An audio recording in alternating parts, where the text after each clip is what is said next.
بسم اللہ الرحمن الرحیم۔ السلام علیکم، میں ہوں موسیٰ اور آپ دیکھ رہے ہیں Isra express YouTube and Facebook channel. آج کا عنوان ہے کرتوس کا پچھتاوا۔ ہمارے رسول پاک صلی اللہ علیہ وآلہ وسلم کے دنیا میں تشریف لانے سے کئی سو سال پہلے کا ذکر ہے کہ فلسطین کے شہر میں دو سگے بھائی رہتے تھے۔ ایک کا نام یہودا تھا اور دوسرے کا نام کرتوس۔ دونوں نے ایک ہی ماں کا دودھ پیا تھا اور دونوں ایک ہی باپ کی شفقت کے سائے میں پل بڑھ کر جوان ہوئے تھے۔ اس طرح کہنے کو تو وہ ماں اور باپ دونوں کی نسبت سے سگے بھائی تھے، لیکن دونوں کے مزاج اور عادتوں میں زمین اور آسمان کا فرق تھا۔ یہود اللہ سے ڈرنے والا، بڑا ایماندار، پرہیزگار، رحم دل اور سخی دل کا آدمی تھا، جبکہ کرتوس اللہ کو نہیں مانتا تھا اور بڑا ہی ظالم، تنگ دل، بخیل اور مغرور شخص تھا۔ ان کا باپ بہت دولت مند آدمی تھا اور بہت بڑی جائیداد کا مالک تھا۔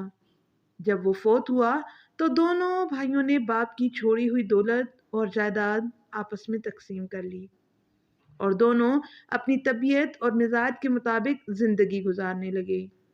یہود اتنا زیادہ مال و دولت پا کر اللہ کا شکر گزار بندہ بن گیا۔ اس نے اللہ کا شکر ادا کرتے ہوئے کہا، اے میرے پروردگار، میں اپنی دولت تیری رضا حاصل کرنے کے لیے خرچ کروں گا، ہمیشہ تیری نعمتوں کا شکر ادا کرتا رہوں گا اور تیری عبادت کرنے میں کبھی سستی نہیں کروں گا۔ چنانچہ اس نے اپنا مال کھلے دل سے محتاجوں، یتیموں اور بیواؤں کی مدد کرنے کے لیے خرچ کرنا شروع کر دیا۔ کسی کو دکھ اور تکلیف میں مبتلا دیکھتا تو اس کی تکلیف اور دکھ دور کرنے کے لیے کوئی کسر اٹھا نہ رکھتا۔ کوئی سوالی اس کے دروازے سے خالی ہاتھ نہ جاتا، یہاں تک کہ اس کی تمام دولت نیکی کے کام کرتے کرتے ختم ہو گئی اور وہ قریب قریب مفلس ہو گیا، لیکن اس کا دل مطمئن رہا۔ غریبوں اور حاجت مندوں پر اپنی دولت خرچ کر کے جو اس کو سچی خوشی حاصل ہوئی، وہ دولت کو سیند کر رکھنے سے کبھی نہ مل سکتی تھی۔ جو کچھ تھوڑا بہت اس کے پاس رہ گیا، وہ صبر شکر کے ساتھ اس سے گزارا کرتا تھا۔ دوسری طرف کرتوس کو جو دولت ملی، اس نے اس کو لوہے کے صندوقچوں میں بند کر دیا اور ان کو تالے لگا دیے۔ کوئی غریب اور حاجت مند اس سے کچھ مانگتا تو وہ اس کو جھڑک دیتا اور ایک پیسہ تک نہ دیتا۔ اس کی بخیلی کی وجہ سے لوگ اس سے نفرت کرنے لگے، لیکن اپنی دولت کے نشے میں اس کو کسی کی پرواہ تک نہیں تھی۔ اس نے اپنی دولت کا بڑا حصہ خرچ کر کے لمبے چوڑے رقبے پر 2 باغ لگائے۔ ان میں انگور کی بے شمار بیلوں کے ساتھ قسم قسم کے پھلدار درخت لگائے۔ دونوں باغوں کے درمیان سڑک بنائی، ان میں پانی کی نہر جاری کی۔ سڑک اور نہر کے دونوں جانب کھجوروں کے درخت لگائے۔ اس طرح یہ باغ جنت کا نمونہ بن گئے۔ ان کی سرسبزی اور رونق کو دیکھ کر آنکھیں ٹھنڈی ہو جاتی تھیں۔ ان باغوں کی صورت میں اللہ نے کرتوس کو جو نعمت عطا کی تھی، وہ اس کا شکر ادا کرنے کے بجائے کہتا تھا کہ یہ باغ میں نے اپنی محنت اور دولت سے بنائے ہیں، اللہ نے میرے لیے کچھ نہیں کیا۔ ایک دن کرتوس کا بھائی یہودا اس حال میں اس سے ملنے آیا کہ اس نے معمولی سادے کپڑے پہن رکھے تھے۔ کرتوس نے گردن اکڑا کر اس کو بڑی حقارت سے دیکھا اور کہا، تمہیں جو دولت اور جائیداد ملی تھی وہ کدھر گئی؟ تم نے سب ضائع کر دی، اسی لیے تم مفلس ہو اور روکھی سوکھی کھا کر گزارا کرتے ہو۔ میری طرف دیکھو، میں بے حساب مال و دولت اور ان باغوں کا مالک ہوں۔ میرے کتنے ہی نوکر چاکر ہیں۔ میرے باغ کے درختوں میں ہر سال خوب پھل آتا ہے۔ اسے بیچ کر میری دولت اور ہی بڑھتی جا رہی ہے۔ ان درختوں پر ہمیشہ بہار آتی رہے گی اور تم ہمیشہ مفلسی کی حالت میں ٹھوکریں کھاتے رہو گے۔ یہودا نے اس سے کہا، تم اپنے مال اور باغوں پر مت اتراؤ، ایک دن میں اور تم دونوں اس دنیا سے خالی ہاتھ ہی جائیں گے۔ جب ہم اللہ کے سامنے پیش ہوں گے تو جو کچھ ہم نے اس دنیا میں کیا ہے اس کا حساب دینا ہوگا۔ تم ہر وقت اپنے باغوں کی حفاظت میں رہتے ہو۔ اللہ کا شکر ہے کہ مجھے ایسی کوئی فکر نہیں اور میں بڑے آرام سے زندگی گزار رہا ہوں۔ کتروس نے کہا کہ یہ سب باتیں تم نے اپنے پاس سے گھڑ رکھی ہیں۔ مرنے کے بعد حساب والی بات میری سمجھ میں تو نہیں آتی۔ بھلا مرنے کے بعد کیسے کسی کو زندہ کر کے اس سے حساب لیا جا سکتا ہے؟ اگر میں تمہاری بات مان لوں تو پھر تم بھی میری یہ بات مان لو کہ اگر تمہارے اللہ نے مجھے اس قابل سمجھا ہے کہ دنیا میں مجھے اتنی دولت اور جائیداد دے تو مجھے مرنے کے بعد وہ اس سے بھی زیادہ اور اچھی حالت میں رکھے گا اور زیادہ دولت، جائیداد اور اچھے باغ دے گا۔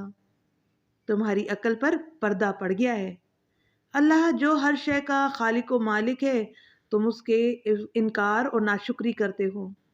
تم مجھے مفلسی کا طعنہ دے کر اپنی دولت پر اکڑ رہے ہو، لیکن میں اس مفلسی میں تم سے زیادہ دولت مند ہوں، اس لیے میرے دل اور میری روح کو سکون حاصل ہے۔ جو کچھ میرے پاس ہے اس سے زیادہ مجھے کسی چیز کی لالچ ہی نہیں ہے۔ تمہارے ہیرے موتی میرے نزدیک پتھر کے ٹکڑے ہیں۔ تمہارے یہ باغ میرے نزدیک اس گھاس کی طرح ہیں جو زمین پر اگتی اور بڑھتی رہتی ہے اور پھر ایک دن خشک ہو کر بھوسا بن جاتی ہے۔ یہودا نے اسی طرح اور بہت سی باتیں کی اور بہت کوشش کی کہ کتروس کسی طرح سیدھے راستے پر آ جائے اور اللہ کا شکر گزار بندہ بن جائے، لیکن کتروس پر کچھ اثر نہ ہوا۔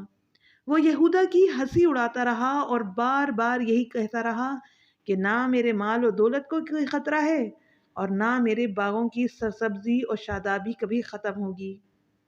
آخر یہودا اس کی طرف سے مایوس ہو کر چلا گیا۔ کرنا خدا کا کہ ایک رات کو معلوم نہیں اللہ کی طرف سے باغوں پر کیسی آفت آئی کہ وہ تباہ اور برباد ہو گئے۔ نہ نہر اور سڑک باقی رہی اور نہ ہی کوئی درخت باقی بچا۔ اس رات بستی کے لوگوں پر ایسی نیند طاری ہوئی کہ کسی کو اس بربادی کی کانوں کان خبر نہ ہوئی۔ کتروس صبح کو اٹھا اور روز کی طرح سیر کے لیے دونوں باغوں کی طرف روانہ ہوا۔ وہاں جا کر اس نے جو کچھ دیکھا اس کی آنکھیں پھٹی کی پھٹی رہ گئیں۔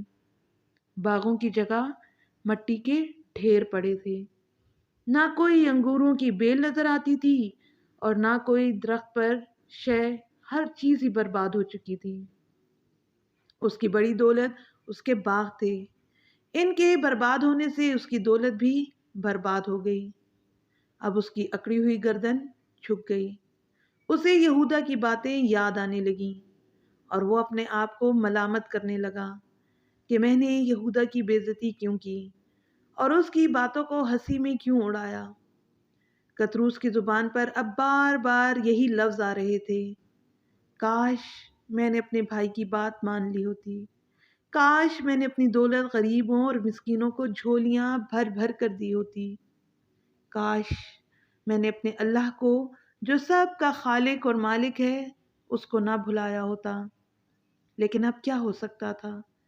جب چڑیاں چگ گئیں کھیت، پھر پچھتائے کیا ہوت۔ کتروس کے پچھتاوے اور توبہ کا کیا نتیجہ ہوا؟ اس کا علم اللہ ہی کو ہے۔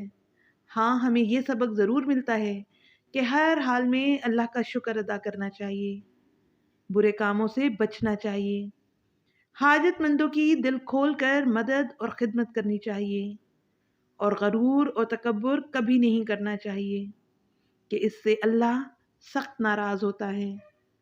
آپ کو ہماری ویڈیو کیسی لگی؟ کمنٹ کر کے ضرور بتائیے۔ اگر آپ ایسے ہی اسلامک اور موٹیویشنل ویڈیوز دیکھنا چاہتے ہیں تو ہمارے چینل کو سبسکرائب کر دیں اور ساتھ ہی گھنٹی کے نشان کو دبا دیں تاکہ آئندہ آنے والی ویڈیوز آپ تک پہنچ سکیں۔ شکریہ۔